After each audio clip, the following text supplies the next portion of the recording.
Have you ever been gaming or working online classes and your internet service constantly gets interrupted? First Nations Fiber is about to ensure that just won't happen again. Get ready for high speed at a new level. Click on fnfiber.com and sign up today. First Nations Fiber, empowering people through connectivity.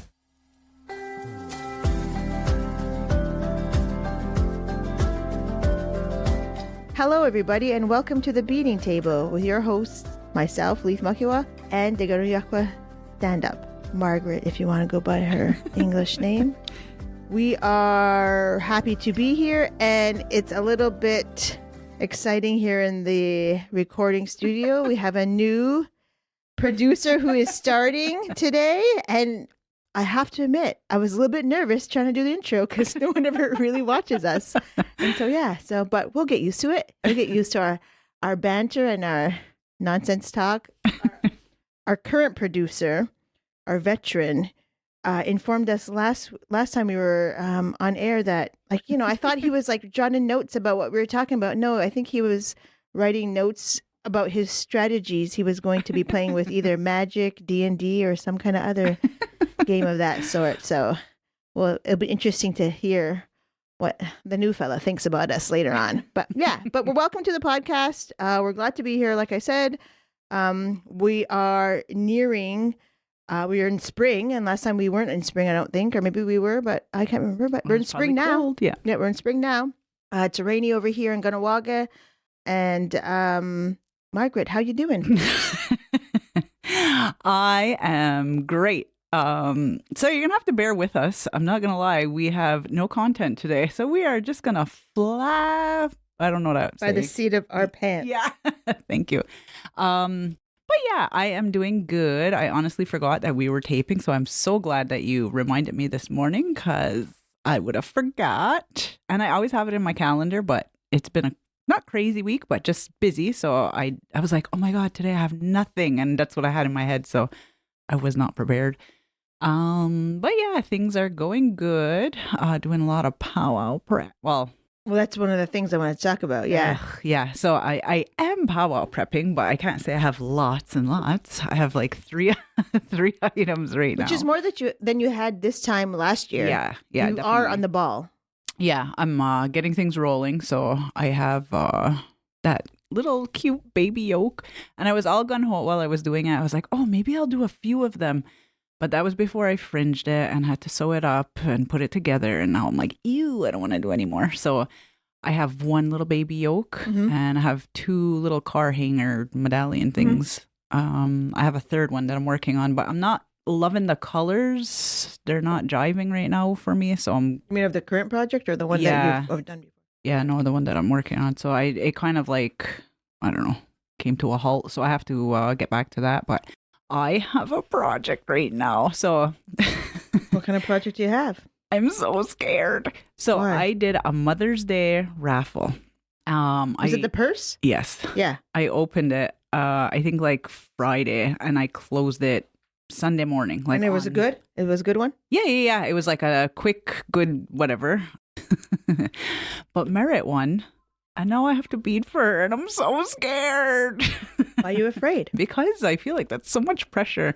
So I don't know if any other beaders have ever had that issue where having to bead for another beadwork artist who is, she taught everybody else. So now I just feel like there's so much pressure. And we were joking about it. I wrote to her, I was like, oh my God. I'm so scared. I said, I'm excited, but I'm so scared to have to bead for you. So I have to get that started. It's already prepped. She picked all her colors. Oh, good. Kind of putting me a little bit out of my comfort zone. Oh, really? In terms of color? Yeah, because it's only one color. So it's just blues. That's it. That's all I'm doing in different shades. Okay. So I picked it, and it's funny because you think she picked the blue, but you She just said blues. Okay. That's it. Yeah. She said she just wants blues. So I said, alrighty.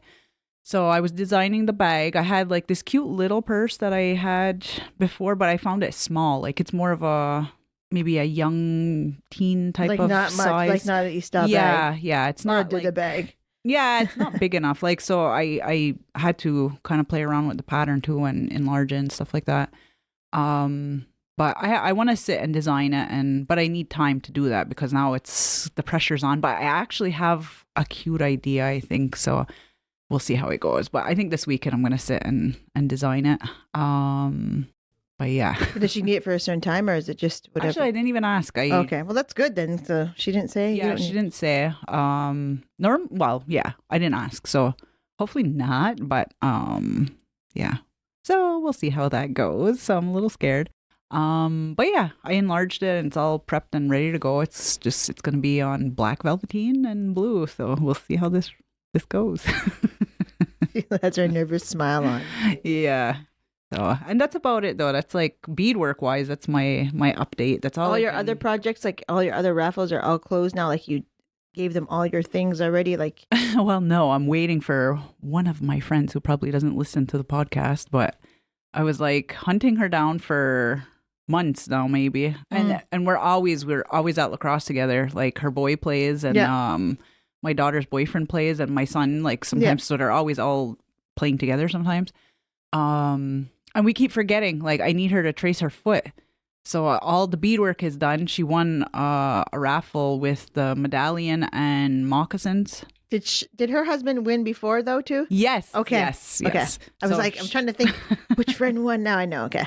Yeah, and she already has a pair because he gave it to her. Yeah.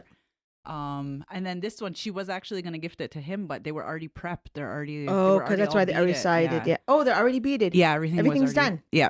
Oh, cool. So I was like, this is not going to fit on a men's, and it's not manly whatsoever. It was like extremely girly, like pinks and, corally peaches and stuff like that. So, so that's the only one I'm waiting on her just to give me her foot tracing, and it's, whatever. So, when that happens and I can put her moccasins together, but that was another thing. So I was waiting for leather, and leather nowadays is like hard to come by. Like, I ordered it and the quality of it was okay, but as a beater, like as somebody who's using it for certain things, like it's always better to choose it yourself because you know what you want, So I took the chance because I was going to take a drive out to the place that I ordered it from. And Is that place like 4 hours away, like 3 hours away? No. Oh, somewhere else? Okay. Yeah.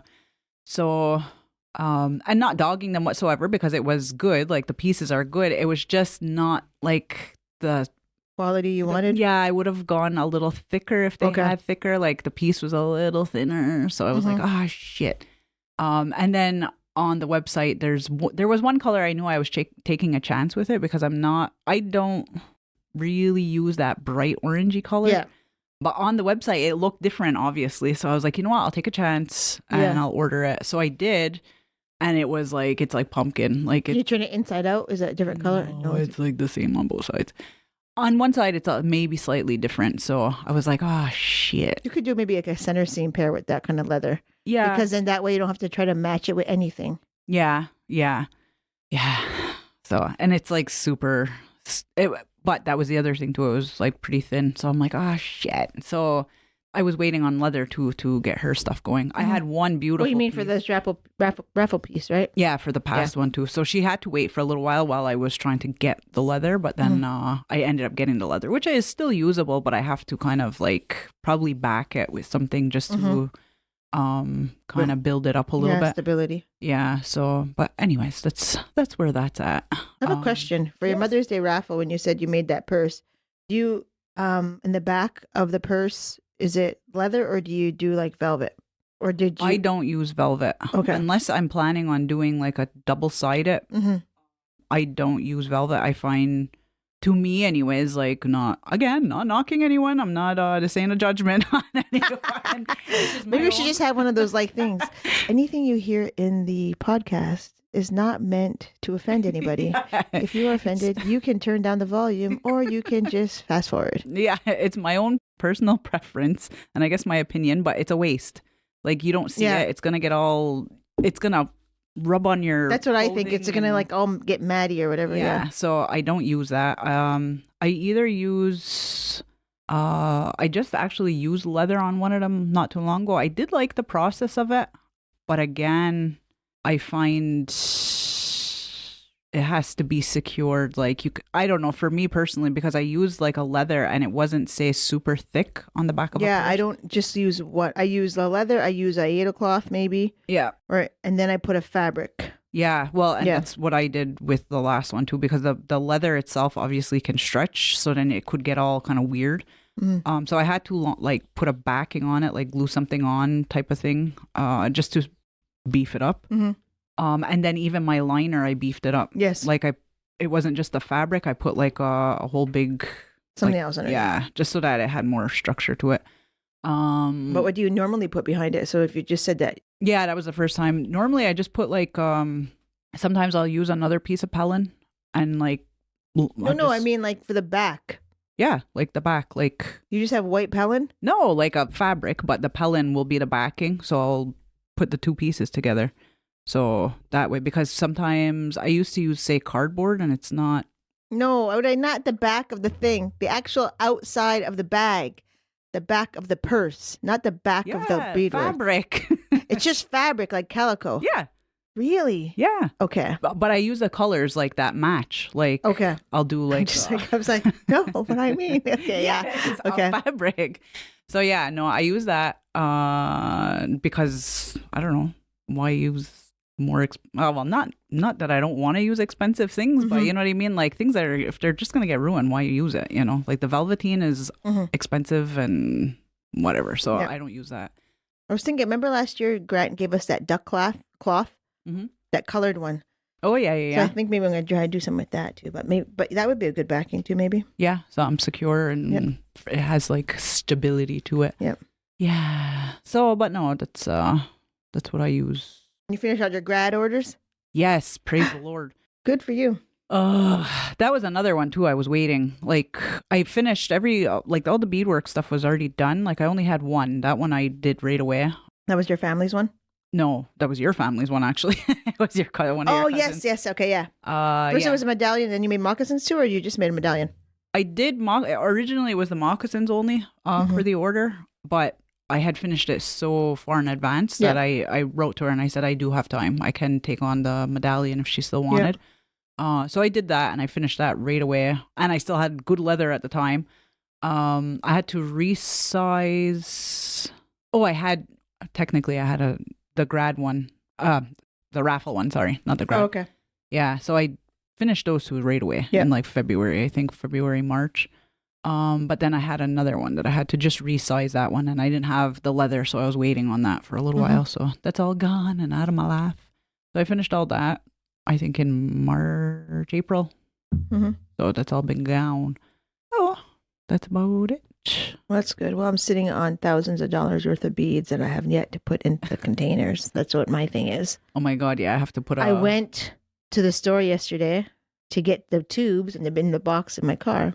I was like, oh my God, there's like nothing. I know. There's even less than Jessica's. I went to her place because I guessed it. So I thought, why not try to expand my repertoire of skills? So I went and took her big auntie's earring class. Oh, yeah. But I was in Alberta for work 2 weeks ago, so I couldn't go to the first class. And I completely forgot about it last week. Oh, no. And so I saw her at paddling. Our kids paddle together on a team. And she mentioned something about something. And I said, oh, the class. She's like, yeah. I'm like, oh my goodness, I better go today. Like, I better go this week. So I went and so I, started a little bit. I'm going to plan on do that this weekend. I'm planning on going to Oneida. So I thought I'd do some beadwork there. But I still have my vest still to do. And I have to do all these beads. Oh, yeah. I know people were messaging, but I'm like, I said, it's hard. I'm like, you're working full time. Like, it'll be when it'll be. It'll be. I mean, it'll be probably, fingers crossed, by next weekend, everything should be ready. I'm hoping. But like I said, I'm trying to do these other things too. And I'm just like, but my mother might help me. I'm hoping when I get back, she'll have some time to do some of it. So yeah. But yeah, there's lots of colors, lots of different things, lots of like stuff. Zero there, And it was funny because it was Mother's Day, like, so people were coming in and I made kits and I used like whatever colors were in there. And then I had some people come in like, oh, can you put like colors together for me? I'm like, what colors? I'm like, and then they're all like, which is not a big deal, but a lot of them are the shiny ones that are all left. They're all the silver lined. And I'm like, And that's not my thing at all either. So I was like, oh my God, I don't know how to put colors together with this. Like This like color, color with the palettes. Yeah. So Yeah. I noticed big time. I was like, whoa, that's nothing. That's nothing. And it's like graduation seats. Like, oh, well, if you're not ready now, then yeah. And buy every something. time, like they sell like when a row sells, you take it down. Yeah, I know. I've never seen the wall, so I'm like interested to see what it looks like. Yeah. And I just see all your patterns just making more and more space. Yeah. I was like, oh, that's a lot of patterns. That's a lot of things. But yeah, the intention is to do that, like to do the beads, and then obviously my power prep will probably be beads. Mm-hmm. Because I don't have time to do any beadwork right now, and nor do I really want to. But I don't know if I'm going to have those like container things, the stands or anything. I don't know how I'm going to do it this year, or just going to do like bundles. I don't know. Mm-hmm. I don't know. Whatever. We'll see what happens. I'm not too worried because my stuff, I just got to process it. I don't have to actually bead it like you guys. So we'll see how that works. But yeah. So I had some action this past couple days. I was violently ill yesterday. Oh no, really? Violently ill. Ooh. Like last night. And I think it happened over the weekend. I think I might have got some kind. I don't think it's not gastro. Yeah. It was something though. Like because a food poisoning? I don't know if it was food poisoning, but I do know my stomach was not good on Monday. I just felt really sick. Mm-hmm. But not sick enough not to go to work. Like I just didn't feel like I felt nauseous and just not good. And then I ate lunch and then I felt okay. But then by like 3:00, my stomach was full of gas. And I was like, I was like, oh my goodness, my stomach was like rock hard. And I remember that used to happen when I used to work at Step by Step and we'd eat lunch. But we'd eat like we'd order lunch and it'd be a big lunch and you're like walking around, you're trying to digest it. And you're just like, oh my goodness, so much or whatever. So I noticed that. And then I just didn't feel good in the evening. And then so the Tuesday, the same thing happened. I woke up and I didn't feel good. And the same thing happened again. I felt bloated. And then yesterday, I was pretty busy all morning. And then I ended up having an impromptu meeting at lunchtime. And then my coworker walked in and I realized the cafeteria was closed. Mm-hmm. I was like, damn. But then we were still talking. And then I had to run to pick up my son at his school. And I dropped him off and then I came back to town. And I thought, man, I'm just going to stop at Dudamas and get something. So I got deviled eggs, right? Like, who doesn't like deviled eggs? Yeah, when you don't feel good. Well, I wasn't feeling bad. Like an issue, yeah. I wasn't feeling bad at all because, like, by the time I got to work, like by the time I left my house, I was okay. Nothing was really wrong. So I ate those eggs and I had a sweet tea with lemonade because I was just like, I'm starving because I needed sustenance. So what not? Eat protein. The mayonnaise probably wasn't the best choice. And I got home and I was just like, oh, my belly was again. It was just like just whatever, and I was violently ill. Oh no, violently. And I came out, and they're like, somebody knocked on the door. Was like, you can go. Don't even talk to me. If I need to talk to you, I will call you to whatever. Like, leave me alone. And then I went out, and my youngest was sitting there watching. Oh no, this morning I was getting him ready, but I was like lying on the couch. I still wasn't good. Wasn't good, but I wasn't good. Yeah. And I said, oh, he goes, are you okay, Star, or whatever? And I'm like, yeah, I guess so. I go, I was sick yesterday. He goes, yeah, you were really sick. He goes, I never heard that before. I'm like, what? I thought you were listening to the TV. He goes, Star, I could hear you. Oh. And I'm just like, oh my God. I swear it's going around though. Like our house was hit too. Like we just not like that, but more like a cough and that I've seen. Yeah, I've seen that. Yeah, it was like pretty bad. But no one else got sick. And the people I ate with on Sunday didn't get sick. So I think it might just be something I contracted somewhere. Like something. I don't know. So yeah, I do work at a place that, germs everywhere. It's a petri dish at the schools, like there's always something going on. But I didn't hear of anybody being that violently sick at school. So I don't know. Maybe just me. Anyway. Thankfully, I had taken this day off today, Thursday, because otherwise I probably would have had taken the day off of work just because I wasn't sure. But that's why I have like a little go squeeze applesauce because I hadn't eaten anything since my 6 eggs yesterday. And I have a, what do you call that? IV hydration drink, like shout out to IV, try to keep recovery. And so, but like I said, I'm not into beading right now. Mm-hmm. And I don't feel any two ways about it. Yeah. And I'm just like loving everybody who's doing their thing and All the posting all grad that stuff and you making your power things. And I'm just like, go for it. Try. I see people doing all kinds of things and think, yeah, excellent. You know, I know. I had like high hopes and big aspirations, but to do what? More for prep or what? yeah, no. I had like a fully beaded pair of moccasins all prepped and ready. Like they're all put together and ready, and it just needs beadwork. And I don't know what the hell. The whole like fire to it was just like wah wah. So you now have you have the vamp. Everything's done. You didn't ready. put it. You didn't just sew it on the moccasin. Is that what you're saying? Oh no, I didn't bead them yet. So everything's prepped. Oh, you designed. I thought. Nah. Yeah, it's even designed, and even the cuff is designed, and I didn't do shit all to it. So hopefully I'll get some like motivation to get that ready. But that's supposed to be for powwow too. Like I actually had a few pair of moccasins like laying around the house that I wanted to have ready for fun. Like just, you know. So actually I think they were practice pair because I was changing around puckers and stuff like that. So they came out okay, but I was like, I could do better, you know, that kind of thing. So I had them ready. So anyways, I have to try to find some motivation to get. I think it's because it's a daunting piece because it's a long piece, whereas like the medallions can take me a couple of hours to do, you know, maybe a day with like the beadwork and assembly and stuff like that. So it's the daunting idea to sit and like commit to a big project like that, especially now like that I'm doing like the raffle purse too, you know. So I think I'm just going to keep busting out smaller pieces right now until I feel like, okay, I've had my fill in that. So, and I'm just enjoying like changing up colors and doing different things and not having to, you know, follow something. Like I just been pulling fabric out of my closet and just following that like as much as I can. So that's all I've been doing. But yeah. So yesterday, to save the date for the Haudenosaunee Beadwork Conference went out. We have been tirelessly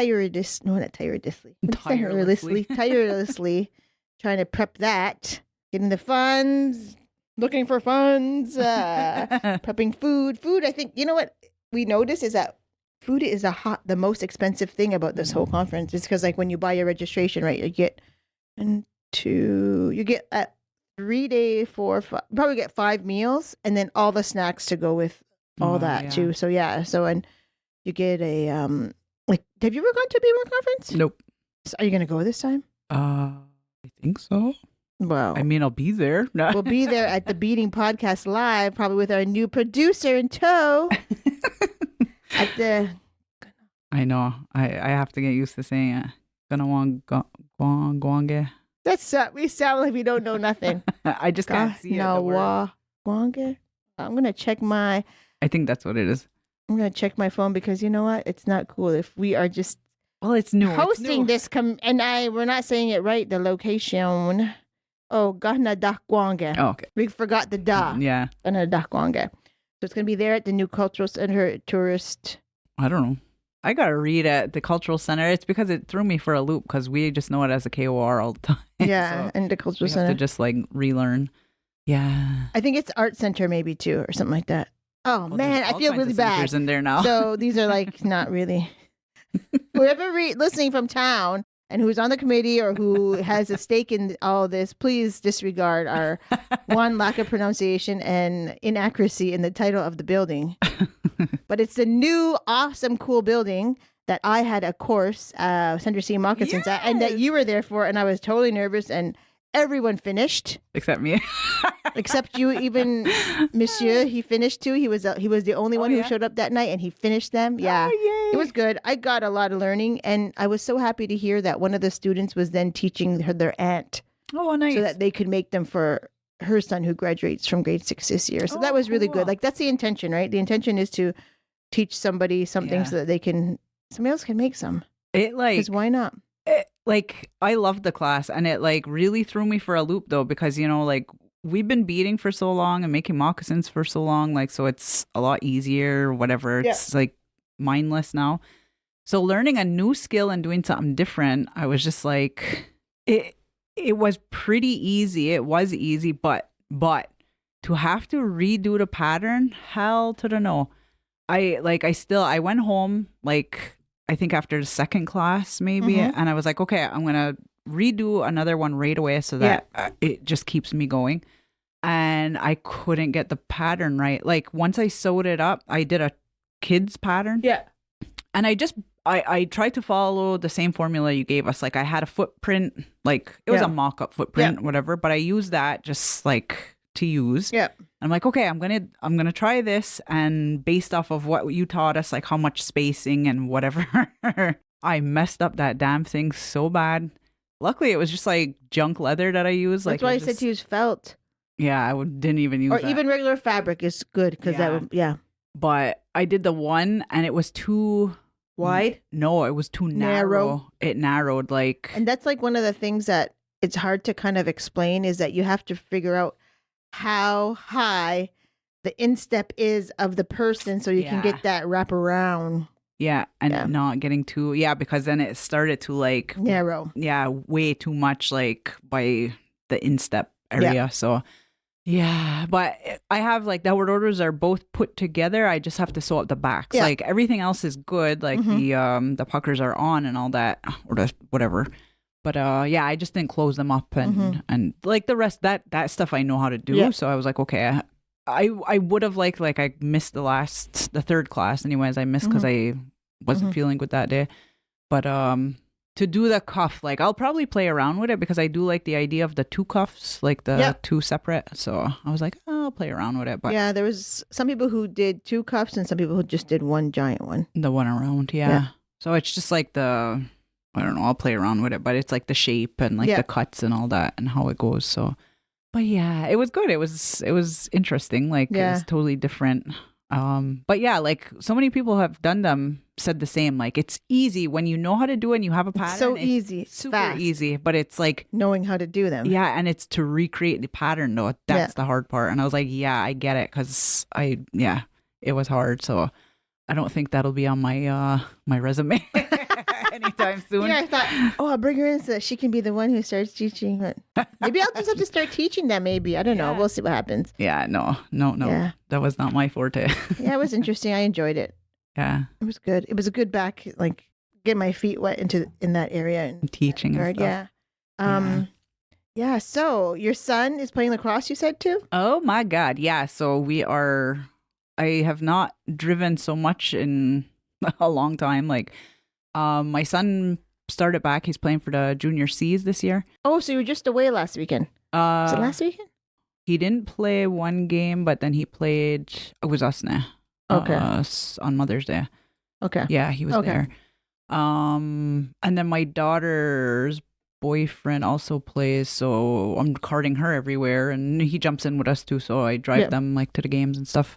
But it's exciting and it's fun again. Daughter took a year off last year. He didn't play, so we kind of missed it. Like we've always been like a big sport traveling family. So not to be doing that, for so long, like. It's nice to kind of get back into it. Sometimes I'm like, oh God, like I don't want to go, and now they're not little kids, so I could just be like, I'm not going. I don't give a shit. Like they drive themselves, like and go, yeah. So, but it's been nice. We've been going, but her boyfriend plays for the B's and the C's, so we're at like every game. Like we've been everywhere. I don't know who her boyfriend is. Maybe. Oh, sorry. Yeah, we're talking. Sorry. I forgot. I won't call him out on here. I forgot we're on the podcast and not just hanging out at the store. Okay, sorry about that. Yeah, I wouldn't have normally asked that question on the air. Anyway, he'll probably be like, "Oh my God," but anyways, yeah. Anyway, so we've been traveling quite a bit. We should make Sunday Steam moccasins for that team, and they should wear them one day. No. Oh my God! One game. Have you imagine? Well, mine won't be all messed up. That's okay. We'll just make them out of felt because leather's expensive. Yeah. Yeah. So it's been nice though. Like that's good. Traveling and watching and. Delaware got into a damn fight though the last game. I was just sounds like the Hawanasa. I was like, can you stop? Like, so as a mother, of course, like I don't know, as a mother, I don't like to see my kid fight. Like I hate it. And Delaware was always like a very passive player when he was younger. He was very like passive. He was just passive. Like he was always a very good, say, hockey player, that kind of thing. But he was never like aggressive enough to like, he would like skate along the kid instead of like trying to get in there. And so we'd always be like, you know, like, Try don't be to, so polite. like try to get go the for puck. it. Yeah. Yeah, stuff Make like a that. move. He was a little bit more reserved.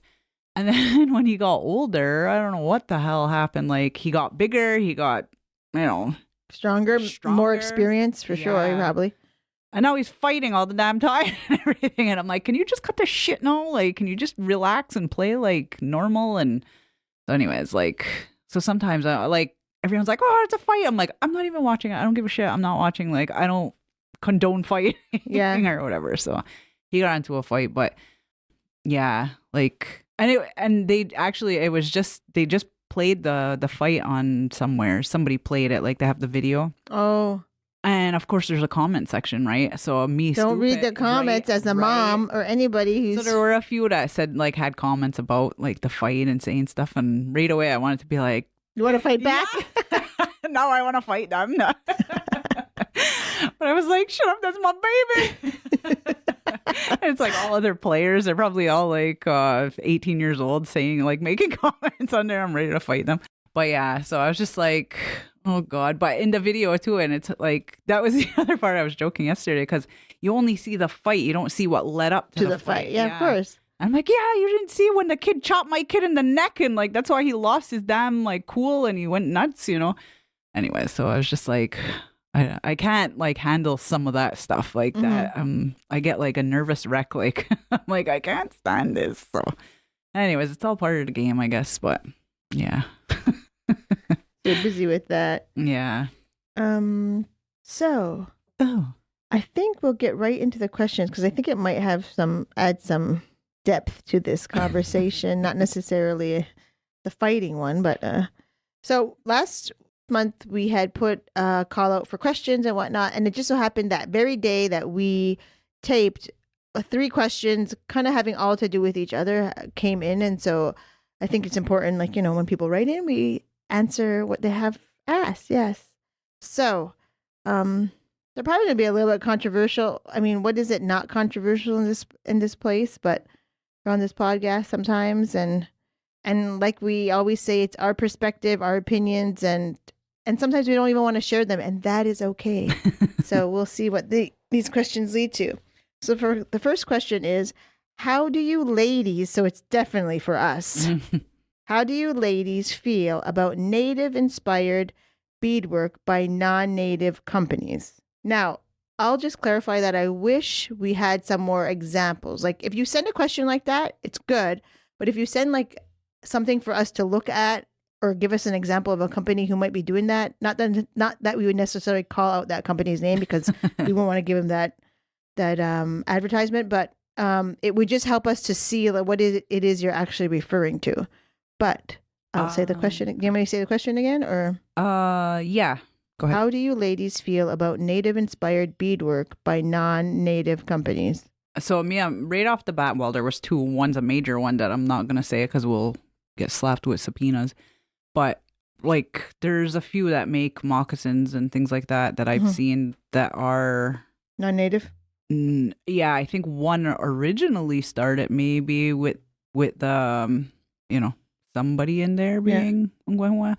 But I think now it's a non-native run company that sells. And I think what they do is that a specific company, and we're not saying the name, and I'm sure maybe people will want to know who it is, but we're not going to say it on here. Yeah. So we're just going to allude it by saying that this company, I know now, works with native artists, though, indigenous artists, to make certain things. Oh, yeah. Yeah. But I don't know if that's inspired. No, Like, I don't know if that's inspired or collaboration. Yeah, now I think it's collaboration, but I wonder in the beginning if it was. You know, anyways, because the other one is probably what I was thinking was there was I don't even know the company's name to not call them out, but it was on all over social media and all that. There were like moccasins that looked like they were totally just made. They almost looked handmade and everything. I'm sure That's the one that looked like they were felt or something, but they were embroidery. Some had beadwork. Okay. Yeah, they had beadwork. So yeah, I think it's bullshit. I think it's a ripoff. Like, You can't tell like if they're handmade or not, regardless if they are or not. But they look factory made, some of them Yeah. too. Like it's too Um, perfect. Yeah, I don't know. It's like get your own goddamn idea. It's like do your own stuff. Like stop Yeah. stealing everybody else's shit. Yeah. I don't know. It's annoying. And then and they were being sold for like $100 or whatever. And Anything handmade probably would not be cost that much. yeah. And Yeah. then you question like, well, what kind of materials are being used? Is it safe? Is it whatever? And I don't know. I just think it's all bullshit. You know, Yeah. companies doing that. I think sometimes the greater population, probably people who don't do beadwork, wouldn't necessarily know if it's a native company. Like you'd have to really do your research, Yeah. be so invested and say, "Ooh, I really like that. Let me check to see who made it." Yeah. Otherwise, like, because I don't know what people who are making. Not, I mean, I don't buy beadwork. I don't buy a lot of handmade stuff on the internet from people I don't know or who Yeah. aren't selling just like on their own personal page. Yeah. So for me, that's how I buy handmade stuff. I don't buy from a company usually. I don't think, unless Etsy's a company, but somebody's on the platform. It's not necessarily the same way. So I think it's individual too. So I don't think it's like you said. I don't think it's right. I think there's other ways to go about to have collaboration or different things like that, provided whichever artist you're working with wants to do those things. Yeah. Yeah. Yeah. I don't know. Yeah. Wait, what was because I do have more to that, but I think it might go into the next question. Okay, so the next question is, how do you feel about Ungwahue purchasing those items when they could be supporting local artists instead who are native and doing their own work? Okay, so it kind of, I guess it goes into that. So like, that's what I was going to kind of talk about was how do you feel about the Ungwahue person purchasing those items? That's what it means. Like, how do you feel about if I went and I'm now sporting these factory made moccasins, whatever, and then how would you feel about that? I mean, I guess in some ways I'm very passive. Like, really, I'm not gonna like. If I really sit here, yes, it'll piss me off and it'll make me mad because hello, I'm an artisan and I sell my wares. But I don't know, to each their own. I guess I don't give a shit if you want to wear trash. That's fine. But I look at it though, like these companies doing that also are trying to create it or looking at it like it's a trendy thing. Yeah, because for sure. Otherwise, why would you give a shit about trying to take that and make money off of it? Because you obviously see other people making money off of that. So they jump on it and try to. So that's the only part that kind of pisses me off is that you're trying to make something trendy when these are not trendy things to us. You know what I mean? This is like a whole culture. It's a whole, whatever we know. But that's the part that kind of pisses me off with most of it. And then to cheapen it, let's make it cheap, like trendy and cheap, basically, because anybody selling their stuff for $100 is crazy. Even if they're now, even in Kahnawake, even anywhere, selling like a pair of moccasins for $100 is crazy. For the cost of everything, the velveteen, beads, leather, like you're paying $100. You're paying almost like $400 plus for the materials, So that's the part I think that kind of really does piss me off is like they're cheapening it. You know? Anybody, I guess, within the system of it all knows and recognizes it, like we would know. I don't know, as a buyer, like, I guess you have to be okay with the standards of what you're buying. Like, are you okay with buying cheap bullshit? Like, or, and I get it, like, economy, whatever, but, like, I don't know, to each their own, I guess. Like, you want to spend $100 on trash, then go right ahead. Like, I don't know. That's my 2 cents. Like, I'm kind of in the same wheelhouse as you in terms of, like, not really having an opinion on what people buy. Yeah. It is their own choice. And with the same breath, like you said, it cheapens things that are happening for somebody else. I think all we can do is advocate that people buy local or buy from people, like if wherever they are, if they have an opportunity and they want to purchase those things, to do that, or to save their money and wait till it comes up. Or if they want to buy it, then they buy it. And then what am I going to do? I don't I don't have a say in that regard. but I'm not probably buying it. Yeah. So no. that's as much as I can do in terms of that. Yeah, I don't think I would. Yeah, I don't think I would look down on somebody who does that, because I know people who buy certain things from certain companies that are maybe this non-native brand, and well, oh well, like whatever. Yeah, like it's your own. It's your own thing. What am I gonna do about it? Does it make you? I don't see it as making it lesser than a person or making it you less valuable as a human being. It's just your choice on where you want to spend your money. Yeah. And unfortunately, in our society, how you spend your money says a lot too, though. Yeah. Because, big business and different things like that. Yeah. So the next question is, Beats right into it. would you say anything to the person you see wearing the non-native No, sorry. Let me just read. I wrote it fast because, like I said earlier, my cow got out of the yard and I was late. So I had to tell us this story. You didn't say it on here.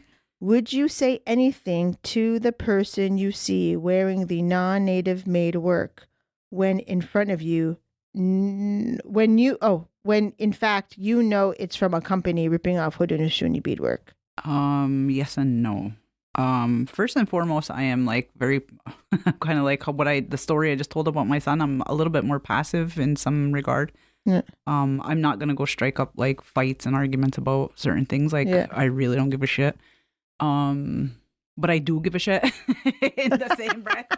So I don't know how I would approach that situation. I've never been in that situation. There are times where if it's like full on, yeah, I in certain cases, I probably would respectfully go up to them and say, like, if I don't know about big companies and somebody else buying it in that sense, like we just said, to each their own. Yep. I do have an opinion on it, but I don't know if I would go there and, start a fight about it. But if I were somewhere and I saw non-Ongwehue selling something, then yes, I would probably go and say something. We just had, I just had this kind of a little thing with somebody, actually, not a big thing, but it was like he was Ongwehue, and we have different, obviously we're not pan-Indian type of thing. So we have different art forms, and some of their art forms are very similar to some of our ceremonial things. And he wanted to sell some things in the shop, and to us they're very sacred, like ceremonial things. And I was like, I had to kind of talk with him about that, and I said, like, here within Kahanawake, those are things that we don't sell, and we don't, so in those cases, that's where I would step in and say something just for that regard. Like, you have to know the spaces you're in, you have to be respectful of the people you're around and things like that.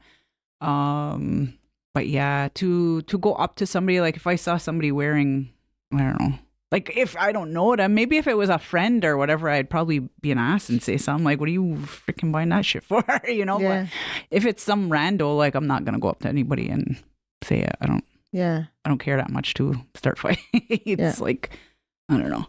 I don't know if I would say anything myself. Yeah. I don't know. And to be honest, I don't know if I've ever been in that situation where I've had to say something. And I think it depends on what the situation is. Like if you're at a graduation or something, that's something that somebody worked for, maybe like the money part anyway, to buy something. And it might be a situation where they feel really proud to be wearing those things. Then it's not just about the item, it's about the person. And I'm not going around saying like, why are you wearing this, or why you wear, because then I wouldn't want somebody saying the same thing to me. Yeah. And they might, I don't know. And they might like what they're wearing. Yeah. Like that's why they bought it. I mean, we don't know what's going on in the psyche of other people. Yeah. Nor like sometimes I don't want to know. Like, like like you said, I could care less. I kind of don't, like, for me, it's like my own peace of mind. I don't insert myself in those kind of things because I have a tendency to try to look at all perspectives. Like, what would I do on both ends of these kind of situations? Like I try not to critique anybody on what they're wearing. Yeah. Like, because I could have a critique on maybe somebody's outfit, about maybe say it's Haudenosaunee beadwork, and I don't really care for it. I'm not going to say, why are you buying that? Yeah. That does, So I kind of compare it to that. Do I think it's right that there are companies are doing that and putting it out there for people to buy? no. Mm-hmm. People make choices and spend their money how they want to. I can't do anything about that, like I said. But I don't know if I would just talk to anybody about what it is they've bought. I don't know. What is your perspective, listeners? Would you go up to some Ungwahue person and say, hey, oh no, wait. It just says any person. Anyone, yeah. Any person who's wearing non-native made things. Like if you went to, like it would have to be a really specific thing. Like say it's a Ungwahue thing, like a function or something, and this non-native person came in wearing a headdress. I'd say, well, no, that's not the same thing. That's different. I don't Unless know. like a non-Ungwahue company made the headdress. So here we go. So somebody's wearing somebody's wearing one of those. Remember in the 80s they had those headdresses? They were like red, Yeah. white, and blue feathers. If I saw somebody wearing that, I would say, hey, take it down. That's not Haudenosaunee style, but I still would be like, what are you wearing that for? Yeah. Knowing if it was like, But You and know. that's like culture, like, you know, because Yeah. like that's not. And then walking around, like, I saw a commercial the other day or something of people wearing that. I said, who in this day and age is wearing that kind of stuff? yeah. But there's a lot of people. But anyway, so I would say something in that regard. I've never seen anybody wearing a company's items who are ripping off Haudenosaunee beadwork. I haven't seen anybody. I've seen it on the internet. Yeah, I haven't seen it in real life. Like I've seen all those pictures where it was like, I don't know, what was it, Temu or somewhere was selling earrings and beaded stuff, and even like different, like bigger, like Target and things like that, Yeah. selling beadwork. I mean, you can't beat handmade quality done well. Yeah, Plain and simple. I don't know if, like, you know, you could buy $102 earrings and it still won't probably look like what it's supposed to be because it isn't that, you know. And that's the thing Yeah. is like the integrity behind that piece is not there. So yeah. So hopefully that would answer anybody's your question, and hopefully you're cool with the answers. And if not, then like we said, we will be at the Beading conference and we will be taking Beading questions. For those who register for the conference, which is happening September 18, 19, and 20 at the Ganadagwange here in Ganawage, we will be having a live performance on the Saturday evening as the entertainment portion. And for those who are registering, there is a opportunity to ask questions on the registration form that can be then added to our fishbowl and randomly selected to answer, or maybe in-person questions as well from the audience. They said, oh, maybe you can talk about this or this and that. I said, no, we just talk whatever we want to say. No one's going to try to silence us or try to stop us from talking about some controversial things, because it could get kind of controversial in front of real people. Yeah. Real Ungwahue people. No fakes in that building. Okay. Do you have anything else to say about those three questions? Because I have some more, and then we will wrap it up. No, I don't think so. Okay, so we had some questions from a while back that we did not answer, and so while I'm flipping through my pages, I'll just tell you a little story about today. Today, like I said, I was under the weather, and I was getting ready to come into the studio, and of course, as luck would have it, you know, when you're scrolling or watching something, all of a sudden you look at your clock and you're like, oh my goodness, I got 20 minutes to get where I got to get, and it takes 8 minutes to get there. Mm-hmm. So I got up, I was going to brush my teeth, and I hear my dog barking like a mad person, a mad animal. And I was like, what is going on? So I opened the door, and about 10 feet away from the door, because I think that's how they're trained, one of the local PKs was standing there. And I said, hello? Because I'm like, what the hell? And it's a Thursday afternoon, a morning. Like, what is they doing here? Yeah. Thursday afternoon. And I was like, hi. And they're like, we think do you have a bull? And for those who don't know, I do have a cow. And it's not a bull. Her name is Wardy. Her name is Wardy. And she happens to have horns because we did not burn them off when she was young. Oh. You burn it there, like you solder, Yeah. whatever that, Cauterize. cauterize the horn. The nub. Yeah, the nub, and then it stops growing. But we didn't do Wow. that. So she does have long horns, which is often she what a looks like a bull, bull, yeah. but she's not. She's a female. See, I didn't know. You learn something new Yeah. every day. So he said, well, she's on the road here, and I don't want her to go on the road because she's been known, as all my animals have, and to be running around the neighborhood. So I said, yeah, I'll go. And so I had to get my big boots on, and I had a big long stick, and I went out there, and I said, you got to move your car, because if she's going to run, she's not going to run in here if your car's sitting there. So he moved his car, whatever. Then I went in the next field and I went and I had my big stick and I'm like, Wardy, Dondi, like, Hawas, like, talking to her. Because my cow only understands Ganyageha. She doesn't speak English. She doesn't understand English. So I was talking to her. So she, like, trying to get her. And then she, like, runs, huffs it up somewhere. And I'm like, oh, God, if she runs into neighbors. And that's the thing. It's like, it's really wet here in Ganawage. And no one wants a big cow running through their yard. And it was a nice day last week. And people, like, have flowers. And, I get it. I totally get it. So I was like, come on, Wardy, like, Satandi, come on. And so she did finally. And then when I went to do my little investigation, I think what she did is she broke out in one area. So the electric fence was down. So I had to do that. Let's hope I put it back up right. And so I had to tell my husband, I wrote him like, just FYI, the PKs were here and whatever. And Wardy, whatever. Wardy's running the streets.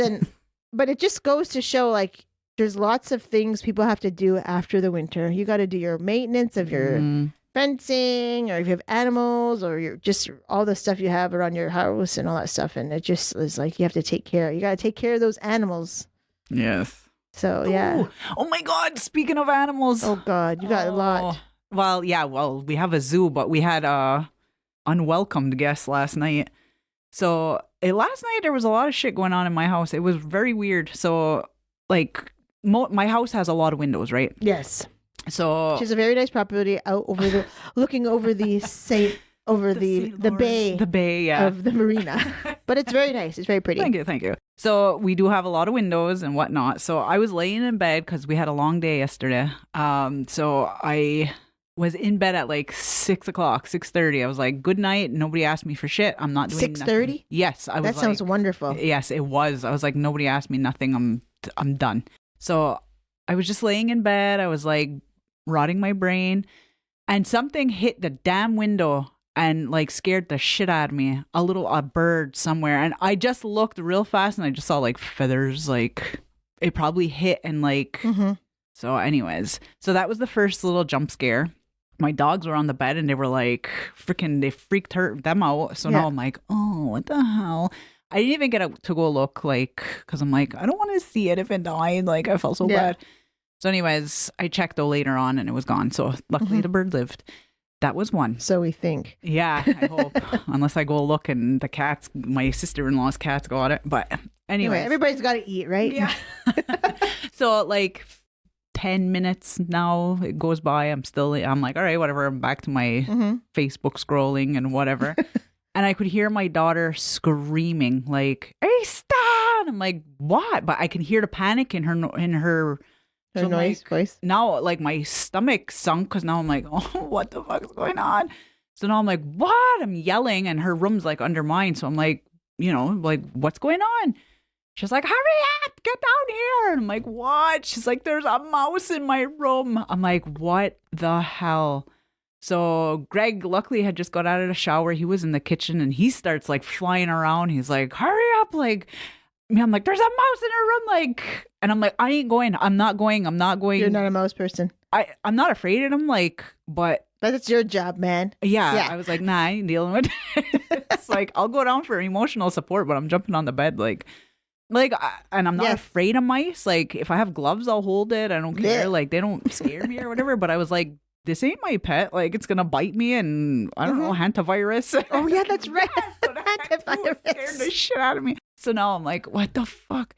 So I run downstairs. She's like, "It's by the garbage." Oh no, I didn't go down. Sorry. Greg's like yelling, like, "Go!" And I'm like, "I'm not going. Like, you gotta go." He freaking took one of my good Tupperware bowls, like my big ass salad bowl, because I am also a psycho and I don't kill. Like, I do not kill anything. Like, if there's spiders, if there's bugs, if there's mice, like, there could be anything in my house and I ain't killing it.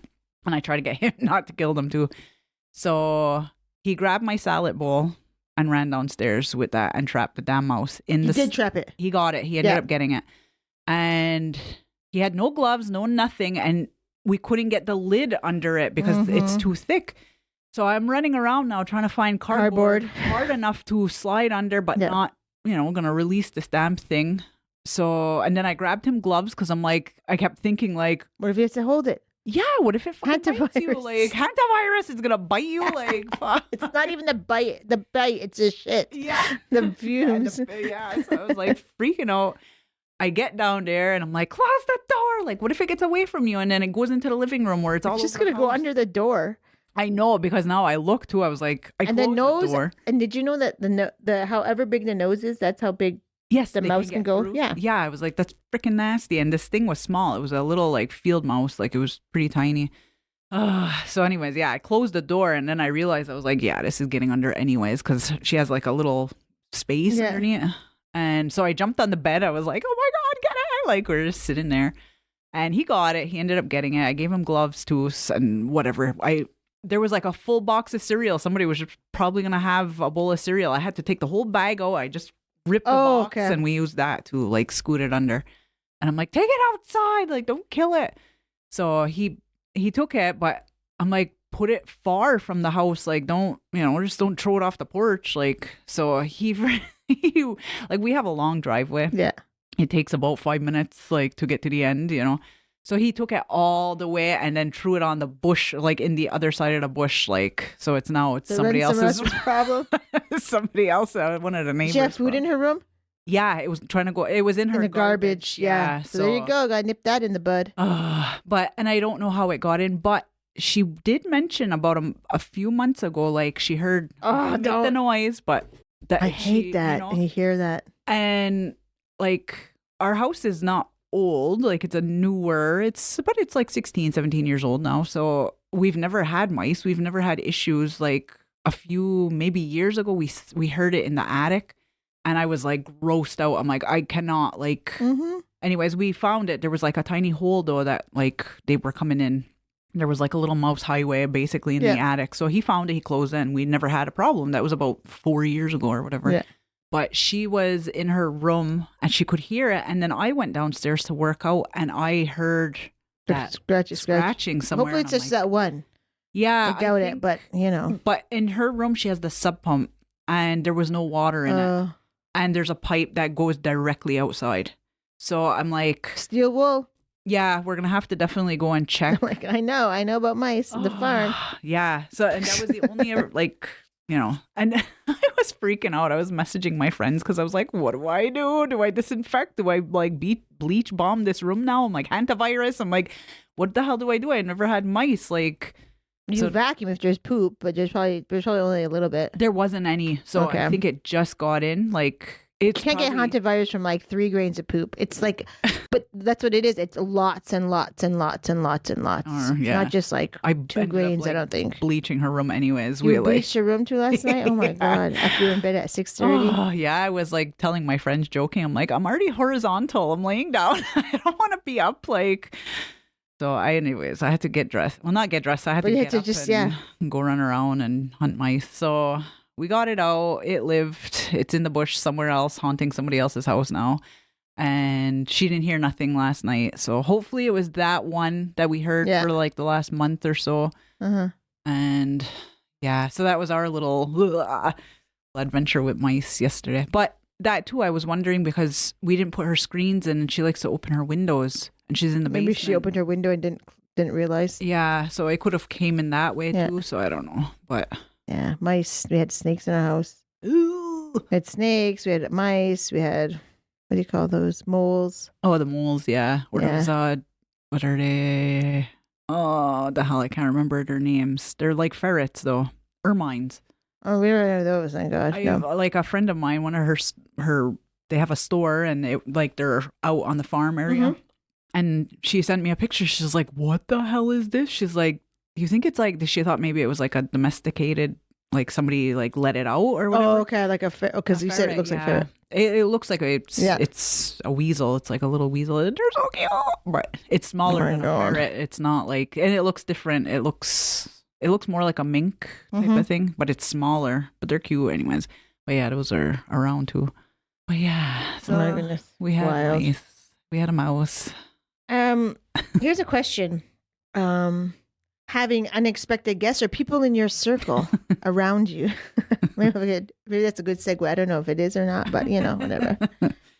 Or in times of creative struggle, when you want people around you, like your daughter wanted her mother and her dad out there to help her with this mouse situation. Who are some of the artists in your network I don't know. That was a question. Who are the artists in your network? Who are the artists in my network? Well, you. Yeah. Well, thank you for calling me an artist. Dagwa. Like, who do I go to? Addie. Yeah. I don't know. Like, sometimes I go and stalk people's pages. No, and see like. But if I mean that's networking too, in a sense, if you know them, like Yeah, like because you've already reached out. But yeah. Yeah, for like I have different networks or different people that I reach out to for like advice or for suggestions, things like that. Like I would mainly like you guys, the three that I named, like when there's certain things where I'm doing something like, well, how did you do this? Or like, when you run into something like, well, what do you think? Or, those kind of things. Like I usually go to you guys. And then, there's just other artists that I just really like their style or their colors and how they put things together. So sometimes, sorry, I stalk you.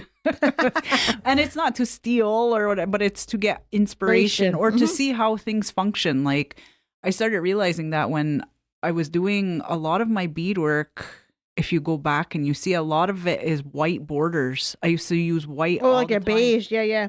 Yeah. And like, I don't know why. I just got into the habit of doing that. And then I just, looking at like, say, Merit stuff too, or Gahui Nuje Cross, actually. Her stuff is beautiful. Her colors, her, like everything, like her beadwork, like the Gahwakwa, Gaguidene, like. Everybody, they're all like evolving.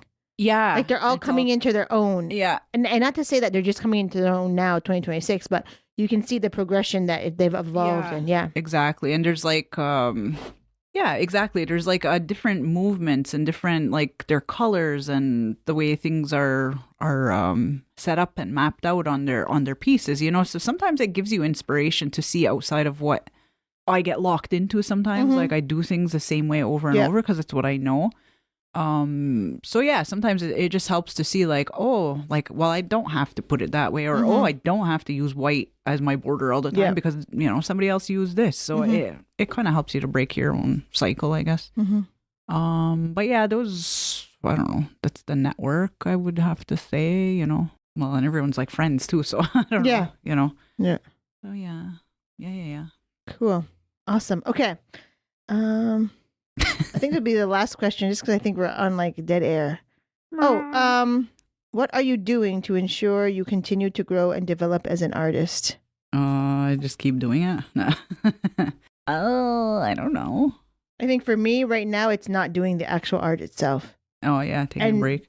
And it's not, I mean, I have things to do, but it's not it's pressing, of course, because it's graduation, but I feel like I'm allowing myself the downtime, not to take a break, just to not be a slave to, maybe it's taking a break. I don't want to say a slave to it but just, I don't know. It's been such a focus of my life, and not to say that I don't enjoy it. Like I was beading the other night at Nicia's with Jessica and her group, and it was fun and nice. And they said, "Oh my God, you're so fast." And I thought, well, okay, but I didn't think I was fast because I was just beading. And then I just said, well, I said, I've been beading for like 20 years now, over 20 years. I think if I wasn't fast and I was slow, then I would be like concerned, right? Kind of thing. But I think that just like not feeling like I have to really produce anything for this time is really good. And so I think for me to ensure like I'm developing, it's that I will not hide the fact that I do have 3 giant projects coming up next year. And for the past 2 months, I've said, oh, I'll send a message to those parents for their orders. I'll do this. And I have not done anything. And I could have been like, jumping on the fast track and trying to get it done and everything like that. But you know what? I don't really care. And and I'm not sure if I said this before, but I think I feel comfortable even saying like, this is what I can do. Yeah. Like, like this is how it's going to be. I think they already all told me kind of what they want. And if they haven't, well, then this is what it's going to be. Yeah. Not to say like I'm going to make it any other color I want, but that, I can only provide this. Yeah. This is what my standard grade 6 graduation might be. And you know what? I think it's just like, I'm kind of going minimal, not because I don't think it's minimal, like you shouldn't be all dolled up. But I think for myself, it's just like, I'm thinking kind of my clients in terms of the cost. Yeah. Like, if you want and you can put all that time and effort, then yeah. But I don't think people should feel like they have to be totally decked out for And go into debt. For and even for high school, like, like I think there's opportunity for us to, and I think I've only been thinking about this now, is like opportunity for myself anyway, to be able to provide some good pieces that might just stand alone, that accent the graduate. And it doesn't have to be like a whole giant outfit like my daughter had, like not everybody wants to wear that. And that's awesome because everyone's style is their own. But maybe also like looking and saying, how can I like hire one person to do one thing and one person to do another and have it all to come together, and it doesn't have to be all matchy kind of deal like my daughter's was. So yeah, so I'm thinking about that. I'm just thinking about different things, and so I think that's ensuring that I'm growing and developing as an artist. Growing and developing. Yeah, I think like for me, sometimes it is just stopping and taking that break and like doing a reset, because you kind of just get, like how I feel sometimes, I get stuck in the same place doing the same things because that's what I've been doing and whatever. Yeah. So yeah, sometimes I just step away and do other things. So it's like when you look at it too, there's two types of beading too, in a sense. Like there's two gears to it, where it's like you are beading for somebody, you're beading with guidelines, with restrictions, things like that, and then you're beading free. So I think those are both important, for growth too. Yep. Because you have to learn to be able to confine yourself to some of those outlines and deadlines and all that fun shit that we all love so much. And then, but you do need that creative time where you just do whatever the hell you want. And right now I'm in like a color phase. Whereas, everyone's always like, oh, you like all this bullshit, whatever. I like all my Margaret colors, whatever. But right now I'm moving, my whole entire life is kind of moving out of that, like. Out of Margaret colors, you mean? Yeah, and just that whole space, I guess, where like even my house is starting to get color to it. Like my flower gardens are even changing, like different things like that. I don't know why or what brought that on. So now I'm trying to experiment more with colors and like slapping shit together, and I guess it still looks like me, but it's, those kind of things. So, but you notice. Yeah. I notice just because I'm like, oh, like I don't usually use this peach or like, different colors or whatever.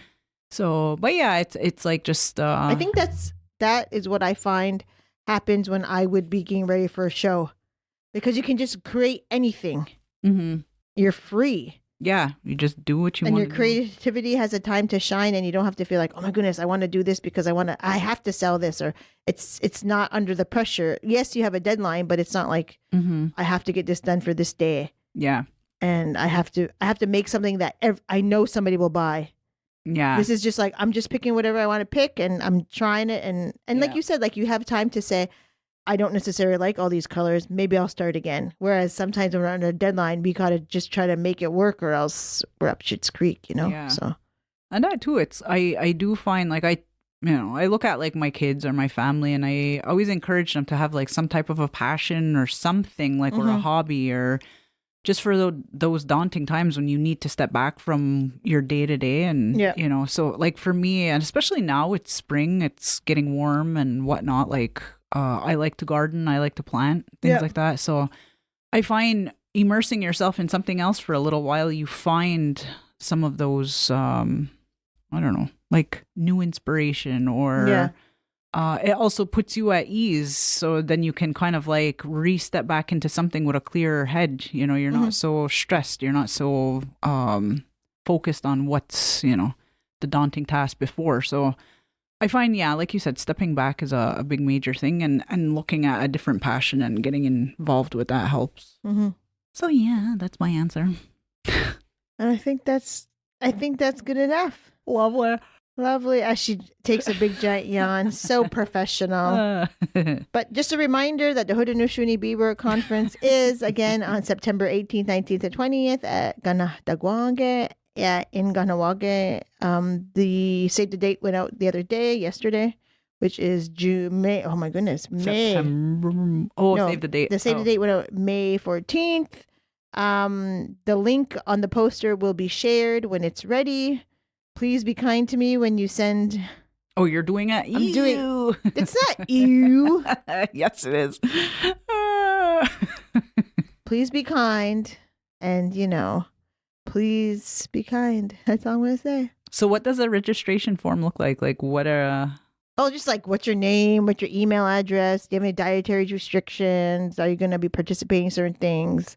You do know you have to pay a registration in order for your form to be considered confirmed, but you have to do it in this way. Like, because that's like, for anything, especially for what we expect to be a conference of this size or gathering, and then making sure we have the funds for it and everything, we have to make sure that we're not holding spaces, like holding spots, Yeah. So, of course, like there's registration form, things are numbered, the form, so I know it's even has a timestamp, so I know who's coming in. Yeah. And then it's basically like shit or get off the pot. Like you got to pay. Yeah, but it's not one of those things where like you pay right away and then you're in. No, like you tell me you want to get in. I send you a confirmation email with the information where to send the stuff. Because like, usually in a raffle, you're like, this is the stuff. And then you have your email, whatever. You have a time and then people just send you the money. Yeah. No. I need to know everything is cross-referenced because heaven forbid somebody pays or somebody registers and doesn't pay and then somebody else has that spot or took that, whatever, however it works. Yeah. Then I'm the one. And then ultimately the Beadwork Conference Committee is, we want to try to be as professional as possible and make sure it runs as smoothly as possible because we're taking time. Like, it'll be a year that we've trying to get this together. So that's what it is. It's going to be a link. It's going to be a Google form. People are going to have that. They're going to have to pay the registration after they get a confirmation that their form was collected. And then you have so many days to pay because we only have so many spots. Yeah. And if you don't pay at a certain time, then your form is invalid. Gone. Not invalid. Terminated. Don't even say it. We even thought of the word because we were looking like because you got to say things in a nice way, but be like it's exterminated. Has expired or whatever. So I'm not sure if it's invalid or maybe it's invalid. Yeah. But yeah, so like you have only a certain amount of time to pay because then if that form is done and then somebody else is on the next list, like to go. Yeah. So it's going to be, it should be interesting. Lovely. Yeah. Thankfully, when the committee, my shit.